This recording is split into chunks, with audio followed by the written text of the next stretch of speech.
భద్రాచలంలో high tension కొనసాగుతుంది.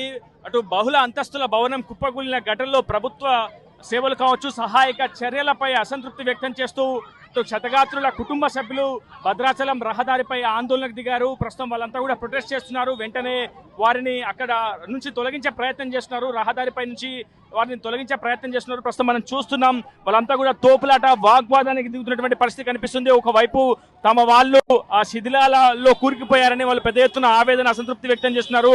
ఒకవైపు సహాయక చర్యలు కొనసాగట్లేదని వాళ్ళంతా కూడా ఆవేదన వ్యక్తం చేసినటువంటి పరిస్థితి కనిపిస్తుంది. ఈ నేపథ్యంలో వారంతా కూడా పూర్తి స్థాయిలో అసంతృప్తి వ్యక్తం చేస్తున్నారు. అయితే వెంటనే ట్రాఫిక్ అంతరాయం కలిగిందన్న ఒకటువంటి ఆ కారణంతో పూర్తిగా పోలీసులు, ట్రాఫిక్ తో పాటు సివిల్ పోలీసులు కూడా ప్రస్తుతం ఇక్కడ చేరుకొని వారందరినీ కూడా అడ్డు తొలగించే ప్రయత్నం అయితే చేస్తున్నారు. ప్రస్తుతం మొత్తం క్షతగాత్రుల కుటుంబ సభ్యులతో కూడా ఆందోళన వ్యక్తం చేస్తున్నాయి, అసంతృప్తి వ్యక్తం చేస్తున్నాయి. సహాయక చర్యలను నిలిపివేశారని, తక్షణమే శిథిలాల్లో కూరుకుపోయినటువంటి తమ కుటుంబ సభ్యులను కూడా వెలికి తీయాలని చెప్పి పెద్ద ఎత్తున ఆవేదన, డిమాండ్ వ్యక్తం చేస్తున్నటువంటి పరిస్థితి ఉంది.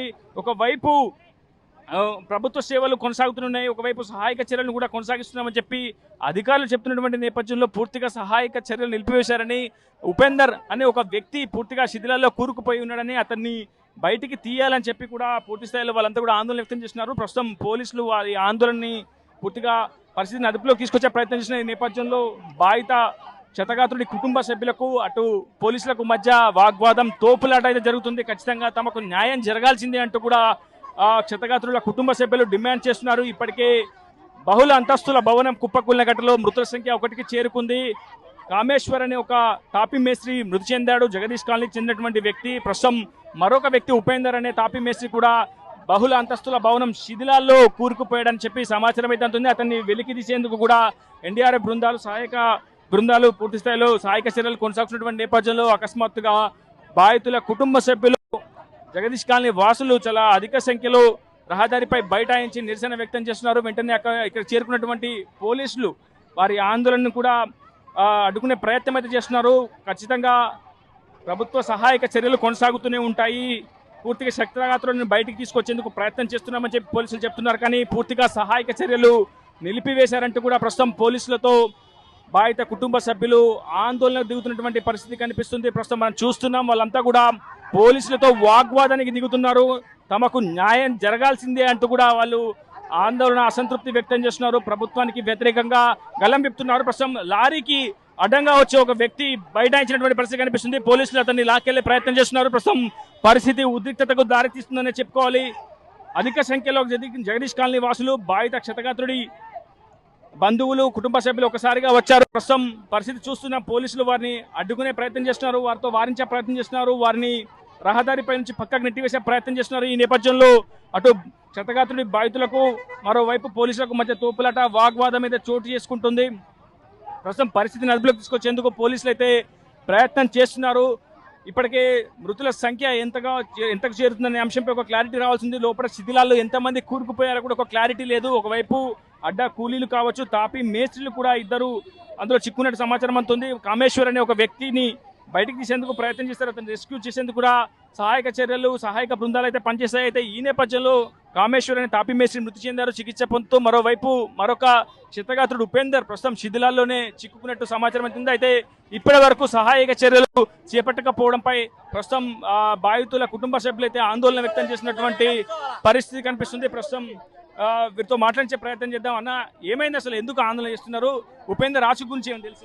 ఉపేందర్ ఇంతవరకు అడ్రస్ లేడండి. నిన్న మధ్యాహ్నం 1 గంటకు పడ్డాడు, ఇంతవరకు అడ్రస్ లేదు. ఇప్పుడు మేము అక్కడ నుంచి వచ్చిన మా ముదిగొండ మండలం, ఖమ్మం జిల్లా మాది. అక్కడ నుంచి వచ్చి పిల్లగాళ్ళు వేసుకొని, చిన్న పిల్లగాళ్ళు వేసుకొని వచ్చి ఇగో ఈ పరిస్థితి అయింది. ఇంత ధర్నా చేసినా కానీ పోలీసులు పట్టించుకోవట్లా. అది పరిస్థితి మాది. అంత దూరం నుంచి వచ్చినా కానీ ఇక్కడ పోలీసులు పట్టించుకోవట్లా. ఇంతవరకు మిషన్ స్టార్ట్ చేయాల. ఏమంటారు, మిషన్ ఎందుకు స్టార్ట్ చేయాలంటే? స్టార్ట్ చేయమంటే ఇప్పుడు స్టార్ట్ చేస్తున్నాం అంటున్నారు. తెల్లారు ఆఫ్ చేశారు. అది జరిగింది పరిస్థితి. ప్రస్తుతం పొద్దున నిన్న అయింది. ఇప్పుడు భారీ తీయట్ల ఉపేంద్ర పేరు నంబరి కాలనీ ఇప్పుడు తీయట్లు మేము ధర్నా చేస్తున్నాం. దానివల్ల అది పోలీసు వాళ్ళు పంపించుకో, వాళ్ళు లోనికి మమ్మల్ని పంపించట్లా. అది ఆ పిల్లలు అక్కడ మమ్మల్ని మమ్మల్ని పంపించట్లా. ప్రస్తుతం ఉపేందర్ భార్య కన్నీరు మున్నీరుగా విలపిస్తుంది, రోధిస్తుంది, గుండెలు అరిసెలా రోధిస్తుంది. ఆమె తనకు న్యాయం కావాలంటూ కూడా డిమాండ్ చేస్తున్నటువంటి పరిస్థితి కనిపిస్తుంది. ప్రస్తుతం వారంతా కూడా కన్నీరు మున్నీరుగా విలపిస్తున్నటువంటి పరిస్థితి కనిపిస్తుంది. చేస్తున్నారా మాకు?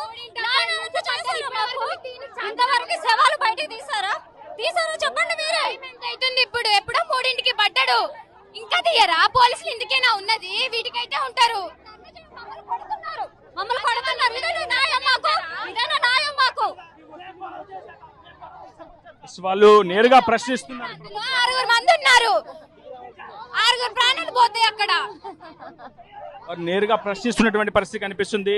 తమ కుటుంబ సభ్యుడు శిథిలాల్లో కూరుకుపోయాడని, తమ కుటుంబ సభ్యుని వెలికి తీసేందుకు ఎందుకు సహాయక చర్యలు కొనసాగించట్లేదని చెప్పి వాళ్ళు ప్రభుత్వాన్ని ప్రశ్నిస్తున్న పరిస్థితి కనిపిస్తుంది. నిన్న మధ్యాహ్నం 2:30 ప్రమాదం జరిగితే ఇప్పటి వరకు అతను బ్రతికున్నాడో లేదు అన్న అంశం తెలియక మనోవేదనకు గురవుతున్నామని చెప్పి క్షతగాత్రుల కుటుంబ సభ్యులు ఆందోళన చెందుతున్నారు. అసలు తమ కుటుంబ సభ్యుడైనటువంటి ఉపేందర్ అసలు మరణించాడా, చచ్చిపోయాడా, బ్రతికున్నాడా అన్న అంశాన్ని కూడా కనీసం తెలియజేయట్లేదు పోలీసులు, అధికారులు అని చెప్పి చెప్తున్నారు. ప్రస్తుతం వాళ్ళ ఆందోళన కూడా తీవ్రతరమైనటువంటి పరిస్థితి కనిపిస్తుంది. ప్రస్తుతం పోలీసులు భారీ సంఖ్యలో ఇక్కడికి చేరుకుంటున్నారు. వారిని వారించే ప్రయత్నం అయితే చేస్తున్నారు, వారిని అరెస్ట్ చేసే అదుపులోకి తీసుకునే ప్రయత్నం అయితే చేస్తున్నారు. ఈ నేపథ్యంలో కొంత ఉద్రిక్తమైనటువంటి వాతావరణం ప్రస్తుతం ఇక్కడ నెలకొంది. కుటుంబ సభ్యులను, క్షతగాత్రుల బంధువులను కూడా అదుపులోకి తీసుకునే ప్రయత్నం అయితే చేస్తున్నారు. ఎంత చెప్పినప్పటికీ పోలీసుల మాటలు వారు వినకపోవడంతో వారిని అరెస్ట్ చేసే ప్రయత్నం అయితే చేసినటువంటి పరిస్థితి కనిపిస్తుంది. ఇది భద్రాచలం నుంచి పూర్తిగా ఛత్తీస్గఢ్, ఒరిస్సా, ఆంధ్రాకు వెళ్లే ప్రధాన రహదారి కావడంతో భారీగా ట్రాఫిక్ అయితే స్తంభించిపోతున్నటువంటి పరిస్థితి కనిపిస్తుంది. వాళ్ళని ఈడ్చికెళ్లి లాక్కెళ్లే ప్రయత్నం పోలీసులు చేస్తున్నారు. తమని అరెస్ట్ చేయకూడదంటూ, తమకు న్యాయం కావాలంటూ ఒకవైపు బాధిత కుటుంబ సభ్యులు అయితే డిమాండ్ చేసినటువంటి పరిస్థితి కనిపిస్తుంది. ప్రస్తుతం కొంత ఉద్రిక్తమైనటువంటి వాతావరణం నెలకొందని చెప్పుకోవాలి. బలవంతంగా అటు క్షతగాత్రుల కుటుంబ సభ్యులను పోలీసులు అరెస్ట్ చేసి అదుపులోకి తీసుకునే ప్రయత్నం అయితే చేస్తున్నారు. ప్రస్తుతం చాలా ఉద్రిక్తమైనటువంటి వాతావరణం నెలకొంది. మహిళలు కూడా చాలా మంది అడ్డుకునే ప్రయత్నం అయితే చేస్తున్నారు. అతన్ని బలవంతంగా కారులో ఎక్కించి తీసుకెళ్లే ప్రయత్నం చేస్తున్నారు. క్షతగాత్రులు పోలీసులతో ఆందోళన దిగుతున్నారు. ఖచ్చితంగా తాము ఎంతకైనా సిద్ధపడతామని చెప్పి వాళ్ళు ఆందోళన చేసినటువంటి పరిస్థితి కనిపిస్తుంది. పరిస్థితిని అదుపులోకి తీసుకొచ్చేందుకైతే పోలీసులు శ్రమిస్తున్నారు. ఒకవైపు సహాయక చర్యలు కొనసాగకపోవడం పట్ల వాళ్ళు అసంతృప్తి వ్యక్తం చేస్తున్నారు. నిన్న రాత్రి వరకు 2 వరకు మాత్రమే సహాయక చర్యలు కొనసాగించారు. ఆ తర్వాత నిలిపివేయడానికి గల కారణాలు ఏంటంటే కూడా వాళ్ళు ప్రశ్నిస్తున్నటువంటి పరిస్థితి ఉంది. ఇది ఇప్పుడు ఉదయం RTV భద్రాచలం నుంచి. మరిన్ని వీడియోస్ కోసం ఛానల్ ని సబ్స్క్రైబ్ చేయండి. లేటెస్ట్ అప్డేట్స్ కోసం వాట్సాప్ ఛానల్ ని ఫాలో అవ్వండి. ఆ లింక్ డిస్క్రిప్షన్ లో ఉంది.